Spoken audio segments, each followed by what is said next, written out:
Ya,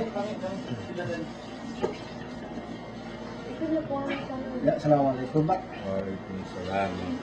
Maaf dengan Bapak siapa ini ya? Panjen Panjen. Panjen dari mana ini Panjen? dari Belaraja, Dari Tangerang. mana? Itu bisa waktu berangkat ke Saudi, sekarang udah di Saudi kan? Iya. Waktu berangkat ke Saudi itu berangkatnya apa Pak? PT Bagus Bersaudara, Posisinya di mana itu? daerah Condet. Pimpinannya siapa Pak? Yang memberangkatkan saya itu sponsornya Pak Haji Hussein. Pak Haji Hussein. Orang mana itu? Dengar katanya orang Madura. Orang Madura. Iya. Terus sekarang di Saudi Panjen ini udah berapa tahun Pak? Saya jalan 4 tahun. Jalan 4 tahun. Iya. Terus katanya Panjen ini punya musibah tabrakan katanya atau gimana, itu gimana kronologinya Pak? Ya, posisi saya itu karena bawa mobil isinya mati mendadak, ya kan? Saya dihidupin nggak mau hidup, otomatis saya keluar itu lihat mobil saya itu keadaannya gimana. Ini mobil saya itu di sekarang nggak mau hidup.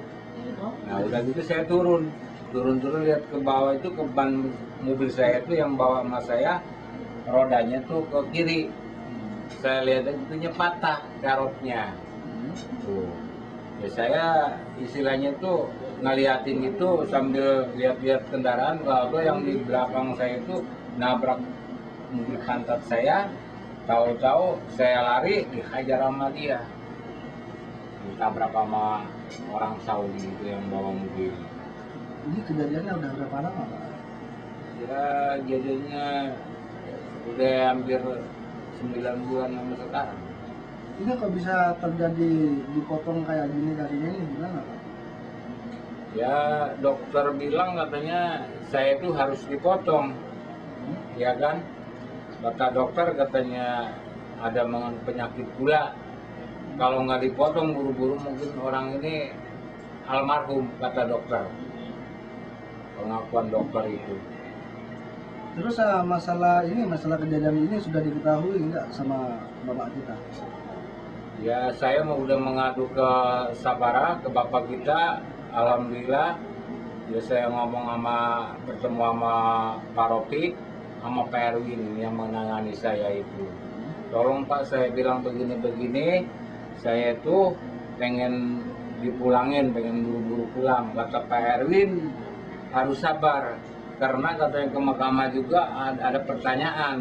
Di mulur ini kata Pak Ropi itu saya keadaannya salah, 75% salah saya. Dia bilang, ya saya tuh bagaimana saya disalahin Pak, dan kaki saya ini udah hilang satu, masa disalahin? Saya tuh agak marah juga ya, karena sama Propik itu bilang begitu. Saya bilang, Bapak nih orang Indo, saya orang Indo, masa ngebela sama saya, ya kan? Wah kata Propik, di sini tuh hukumnya lain. Dia bilang, kalau biarpun Panjen bawa mobil kecil, istilahnya posisinya ini tetap disalahin. Oh begitu Pak, saya bilang, iya katanya. Kata Pak Ropik itu ya kata mulur juga, saya itu salahnya 75%.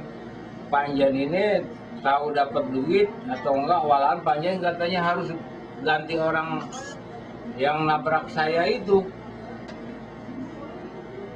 Terus saya bilang kan aneh Pak, di sini mau sistemnya. Nah iya katanya di Saudi, nggak sama di Indo. Jadi saya ini udah kehilangan satu, saya masih tetap disalahin, saya harus ganti mobil orang itu. Itu nama saya. Jadi juga diam. Udah diam, kata Pak Erwin itu, ya mungkin ini nama saya. Dia bilang katanya, Panjen katanya maaf. Kalau di Saudi katanya orang ditabrak sampai meninggal itu dapatnya 300. Tapi kalau Panjen katanya kalau benar-benar ini mungkin ya istilahnya mulur itu bisa ada kebijaksanaan orang mahkamah, mungkin Panjen itu separohnya. Ngomong di kantor itu di separan, tapi di jalanin mah enggak. Saya 3 kali ke sono, yang pertama pertanyaan begitu, kedua lagi dia bilang kata Pak Ropik sabar, karena di sini lagi sibuk. Dia bilang, ya saya juga istilahnya sama teman saya itu ngomong, Ya kalau mungkin saya sakitnya nggak begini, mungkin saya tunggu. Kalau lagi keadaan begini, saya tuh pengen buru-buru selesai. Karena saya posisi saya itu begini. Pak Ropik bilang harus tinggal di sini di Sapara. Kalau kita di Panjen tinggal di Kilo 10, saya terlalu repot. Terus Ya oke dah, saya bilang Pak, saya itu waktu kedua kalinya dipanggil, 3 kali saya kepaksa tinggal di sono 2 hari. Yaitu yang nerima saya itu Pak Budi, bagian orang-orang istilahnya mengadu pengen pulang, nggak dipulangin sama majikannya, dipakai di situ disatuinnya. Nah, saya kan nolak. Saya bilang Pak, bukan saya nggak mau tawaran Bapak keadaan ini, saya bilang WC-nya itu.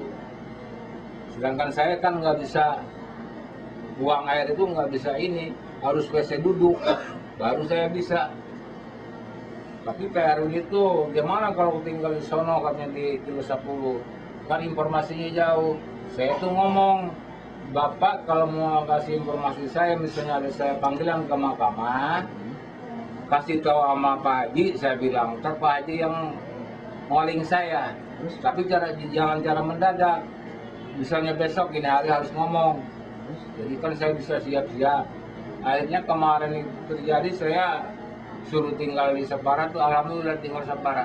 Saya ikutin ngomongannya Karin sama Pak Ropik. Dapat 2 hari saya udah jenuh istilahnya gitu, tahu posisi keadaan saya begini.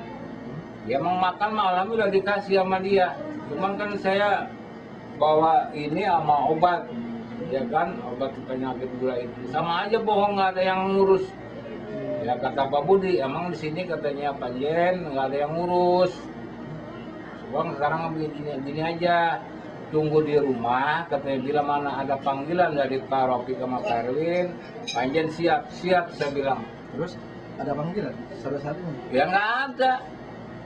Ya Pak, saya bilang saya pengen pulang. Ya udah katanya pulang, saya juga lihatnya kasihan sama Panjen.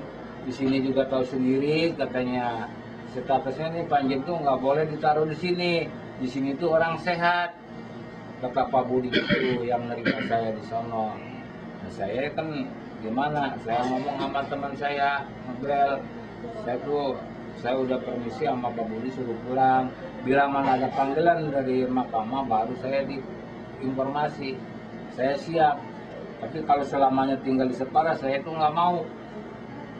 Karena keadaan begini. Saya 2 hari di Separa tinggal di Separa. Ada Pak Ropik sama Perwin jenguk saya. Nggak ada. Terus selama kejadian kayak gini ini, musibah kayak yang terjadi saat ini nih, gimana apa cara makan atau gimana, dapat dari mana sampai? Ya dari teman-teman saya lah. Istilahnya ngasih buat makan gini-gini, pinjam, kadang-kadang saya pinjam sama teman gitu. Selama 9 bulan sampai sekarang ada nggak gaji yang dikasih sama majikan? Nggak ada sama sekali. Selama 8 bulan. Selama 8 bulan ya. Iya. Terus yang mengurus Samdan di sini itu siapa? Ya teman-teman aja. Samdan? Ya nih. Iya. Saya kalau tiap hari, tiap malam saya yang nunggu. Cuman ya saya juga kerja, kadang-kadang nyolong dari majikan. Sedangkan majikan ini jangankan untuk nengok, memberi buat ya makanan aja, apalagi Ramadan. Nggak ingat keluarganya. Sedangkan si bapak ini kan punya keluarga. Jangankan buat keluarga atau gaji, buat makan aja sehari-hari itu majikan tuh nggak mikirin. Ya ngandelin dari teman-teman, ya teman-teman juga kerja di sini kan punya keluarga, punya majikan. Kadang-kadang nggak ada waktunya untuk nengok. Ya itu bantuan dari teman-teman ya buat makan. Terus terang aja dari majikan tuh walau real itu nggak ada. Jangankan buat berobat, buat makan aja saya sampai udah ngomong, belum nyewa rumah di sini berapa bulan, 8 bulan. Apa makannya, apa harus beli obat ke rumah sakit atau ke Sodalia, dan uang dari mana? Terus masalah gaji juga ini nggak diadukan ke bapak kita? Ya saya sih kurang ini, cuman udah ngomong itu udah nggak ada ya baik ke Sapara itu nggak ada tanggapin. Sampai saya ke Maktab Amal, bawa roda ini ke Maktab Amal, jauh-jauh naik taksi macet, datang ke sana itu nggak ditanggapin, harus ada waraga dari Murur. Sedangkan kan waraga Murur semuanya ada di majikan. nggak mungkin ngasih. Saya lapor ke Sapara, Terus ya nggak ada tanggapin. Berapa kali saya bawa ke Sapara dua roda ini selama sekian bulan itu. Pak Jejen sendiri di Indonesianya punya anak berapa? 5. 5. Iya. Itu Pak Jejen udah ada yang kerja apa gimana anaknya itu? Anak-anak Pak Jejen? Ya terus terang aja yang kerja mah udah 3 orang, Iya. tinggal 2 lagi yang belum. Oh, jadi Pak Jejen sendiri masih punya tanggungan ya? Masih punya tanggungan resiko saya, bagaimanapun istilahnya saya ya kan. Terus gimana Pak Jejen dengan tanggungan Pak Jejen dengan kaki maaf Pak Jejen ya? Dengan keadaan yang kayak gini bagaimana Pak Jejen nanti? Untuk apa? Untuk Depannya. depannya. Ya maksud saya ya saya di sini juga udah jenuh, pengen buru-buru dipulangin biar dapat duit, ya istilahnya buat di Indo bagaimana kita yang namanya Udah nggak bisa kerja udah lagi nggak lah. bisa kerja lagi. Saya pengen istilahnya ya Ada kebijaksanaan dari pemerintah sini dari aja, pemerintah sini sama baik dari Indo gitu. Cuman herannya dari Sapara itu nggak ada yang uluran tangan lah istilahnya. Sama sekali nggak ada yang Iya. ke sini. Jangankan Nggak nengok, ada. saya sampai pergi ke sana itu ya namanya suruh nginep di sana, namanya orang cacat kan, WC-nya mana, harus ada pendamping. Sampai satu kerjaan sama Pak Jejen atau gimana? Oh enggak, saya kerja lain. Cuman Pak. cuma Ya saya tepat mah situ ya? ya kerja di perumahan lah. Cuman ya namanya kita temen lah, satu bangsa gitu ya.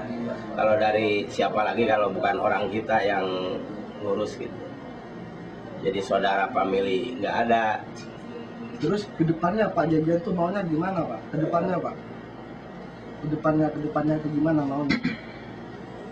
ya maksud saya tuh maksud depan saya ya harus ada istilahnya biaya lah istilahnya gitu, kita buat makannya, buat mungkin ya istilahnya buat ininya gitu, maksud saya tuh begitu.